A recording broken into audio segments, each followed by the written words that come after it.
Nakuha ng Phoenix Fuel Masters ang kanilang unang panalo kahapon matapos talunin ng Global Port Batanguer. Pinuri naman ni Head Coach Ariel Vanguardia ang kanilang bagong foreign reinforcement na tumikada ng eksplosibong 52 points. Para sa detalye, narito si Maria Isabel Reyes. Nasungkit ng Phoenix Fuel Masters ang kanilang unang panalo sa 2016 PBA Governors Cup matapos payukurin ang Global Port Batanguer 120-107 sa kanilang match-up kahapon.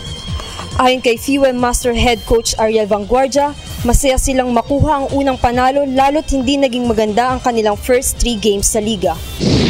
Siyempre, masaya kami dahil we survived the fourth quarter. Yun yung nagiging problema ng team the last 3 games prior to last night. Pinangunahan naman ng kanilang bagong import na si Eugene L. Destructor Phelps ang kupunan na nagpakitang gilas sa kanyang PBA debut matapos umiscore na eksplosibong 52 points na siya ring career high ng Puerto Rican power forward. Na-convert din ito ang 18 sa kanyang 30 field goals attempts, sumungkit ng 16 rebounds at nagbigay na 6 assists.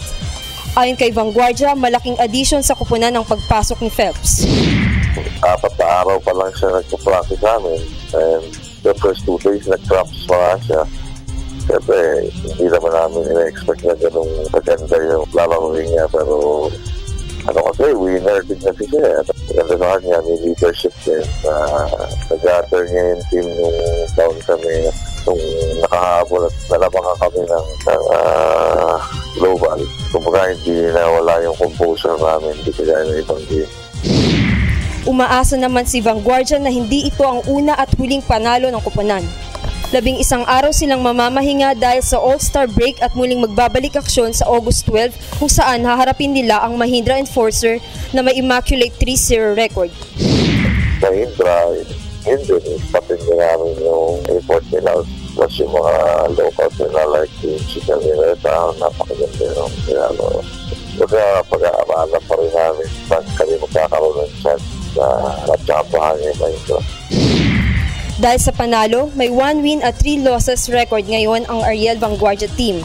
Sa Miyerkules, muling mag-e-ensayo ang kupunan na magkakaroon ng 2-day break matapos ang panalo kahapon. Maria Isabel Reyes, PTV Sports.